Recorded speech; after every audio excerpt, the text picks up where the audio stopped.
The first season of The Rings of Power proved that even well-versed Tolkien scholars couldn't predict everything the show had in store. Based on the new trailer, the second season seems to promise plenty of surprises, too. One of the biggest casting challenges for The Rings of Power was replacing the well-known face of Hugo Weaving, who played the immortal Elrond in both of Peter Jackson's two trilogies.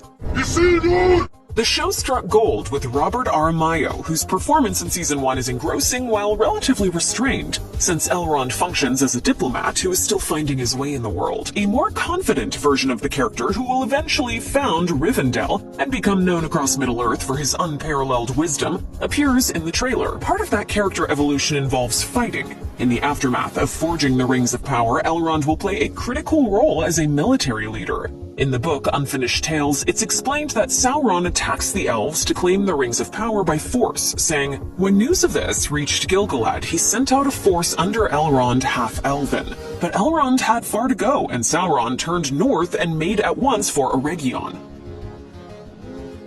Elrond goes on to fight Sauron in Eregion, something that is hinted at in the teaser as we see multiple shots of the elf drawing his sword and leading charges in full armor.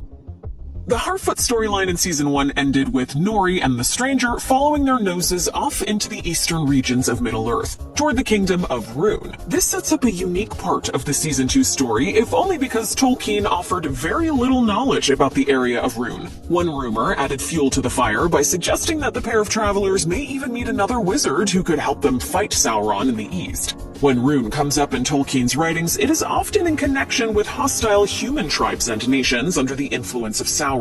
They are connected to cultish activity, sorcery, and other magic-related elements. There are some mystic moments in the trailer, including a close-up of someone with bloody palms and a sandy temple, with some swirling magical fragments whirling through a doorway. It seems likely that we're already starting to get a glimpse into the secretive world of the East. Eregion is a thriving kingdom of elves that exclusively exists during the Second Age of Middle-earth. It is led by the skilled artisan Celebrimbor and is unique for its close connection with the nearby dwarves of Khazad-dûm. It's where the Rings of Power are forged too. A tower. One that could host a forge more powerful than any ever built. When the Fellowship of the Ring passes through the region thousands of years later, there are nearly no signs of the immortal folk that once dwelt and prospered there. The Season 2 trailer gives a few hints of Celebrimbor and his people's impending doom. One scene is particularly important, as it appears to show a brief shot of Eregion with a hail of fiery siege engine missiles hurtling toward it. In another scene, a concerned Celebrimbor stares at a conflagration with what almost looks like a humanoid figure inside its flames. This may be a further scene showing Eregion's destruction.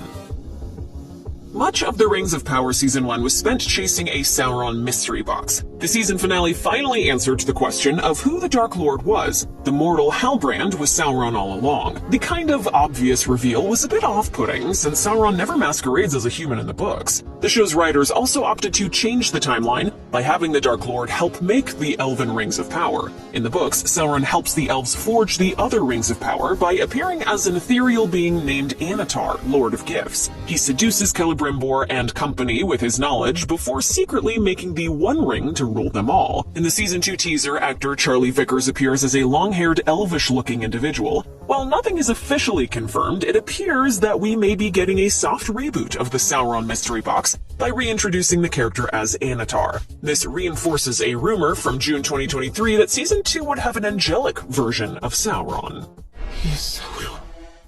A seaside cliff with lofty mountains in the distance appears in the trailer. One mountain rises above all of the others to a distinct peak, likely indicating that we're looking at the island nation of Numenor. In the forefront, a group of unnamed people gather in a meeting on a shelf of the cliff. If we really are on Numenor, it's important to remember context. Season 1 ended with the impending death of King Tar-Palantir. In the books, this event opens up the door for civil strife amongst the Numenorians. The conflict is primarily between a faction called the Faithful, who are still friends of the elves, and the Kingsmen, an anti-elf group looking to expand their conquests on the mainland. This gathering on the seashore could be a meeting of the Faithful as they seek to stay unified in the face of growing opposition from the Kingsmen. One of the wildest scenes in the Season 2 trailer is an underwater shot of an unidentified woman facing a gigantic sea monster. This is a little surprising since Tolkien doesn't really often mention sea creatures in his books. There are a couple of references though. For instance, in the Fellowship of the Ring at the Council of Elrond, Gandalf explains that the One Ring shouldn't be thrown into the sea because it isn't safe. He cryptically says, "There are many things in the deep waters." The classic Middle-earth map also shows drawings of sea monsters, including one with tentacles. In Tolkien's The Lost Road and other writings, he also categorizes a fish dragon or sea serpent type creature.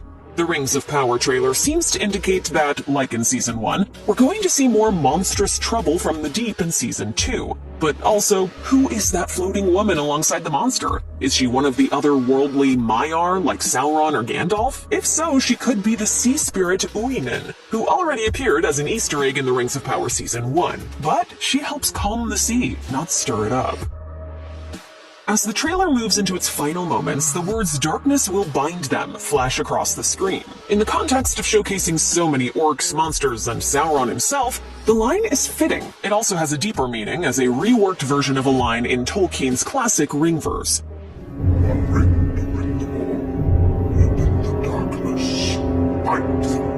There's a lot more to the Ringverse than that, of course. Before getting to the One Ring, which was made in secret, it describes the 19 given to elves, men, and dwarves. The trailer's nod to the verse is more than a mere reference to gathering evil. It is the only indirect mention of the One Ring in the entire teaser, a ring that is likely to appear in the show before long.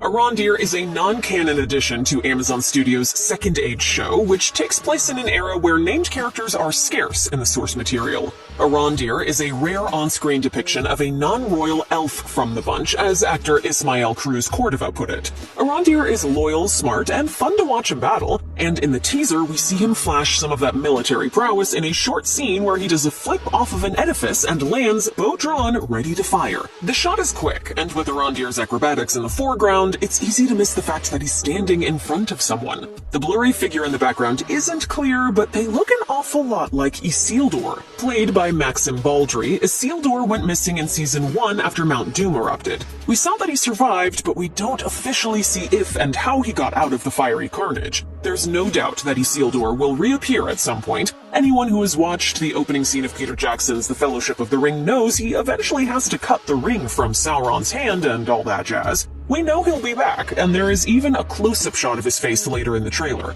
Based on this other scene, it looks like Arondir is going to play a role in his rescue too.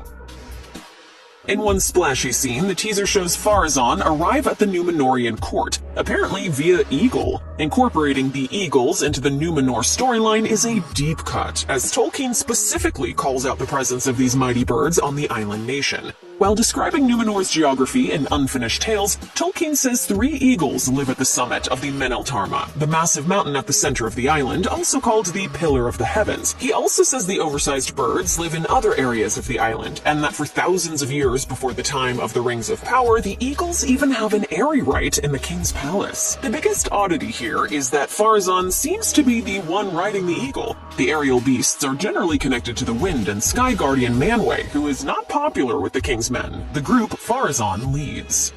She will remain, as always, a kingdom of men. The Silmarillion adds that later on in the story, when Pharazôn and company have caused a lot of trouble, Manwë even sends storm clouds shaped like eagles as a warning.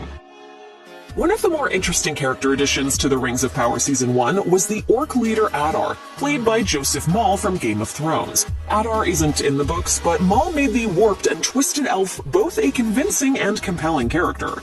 I am no god.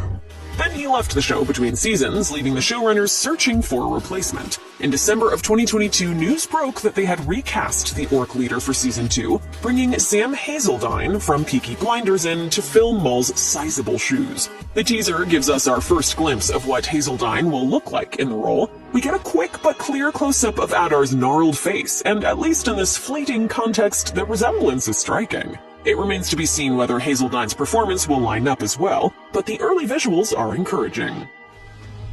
Toward the end of the trailer, we get another blink-and-you'll-miss-it shot of the stranger in what is presumably the desert landscape of the east. He's holding a staff and even plants it on the ground, creating a burst of outward flowing energy. Shortly after, there's another scene that seems to depict a sandstorm.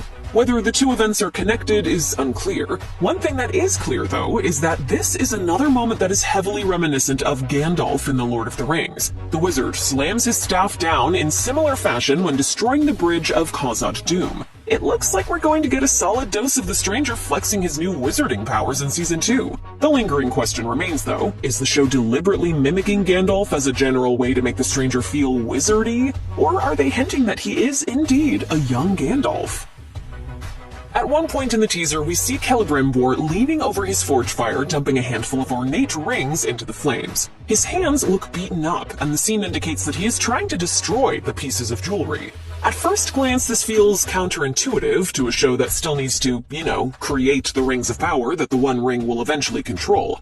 But there are possible explanations for this seemingly inexplicable act. One is that Celebrimbor could be destroying other magical rings. In the Fellowship of the Ring book, Gandalf tells Frodo that during the Second Age, the elves of Eregion made many rings. They were of course of various kinds, some more potent and some less. He adds that all of them were dangerous, but it was the 20 Great Rings that were the most perilous. This indicates that there are indeed other magical rings of power besides the main ones we know about. Perhaps the clip depicts Celebrimbor disposing of the lesser rings before Sauron can get them. In Unfinished Tales, Tolkien does add the curious line that when the elves discovered Sauron had betrayed them, they should have destroyed all the rings of power at this time, but they failed to find the strength. With that in mind, maybe we're witnessing a brief glimpse of Celebrimbor destroying the lesser rings before he fails to find the strength to melt down the great ones.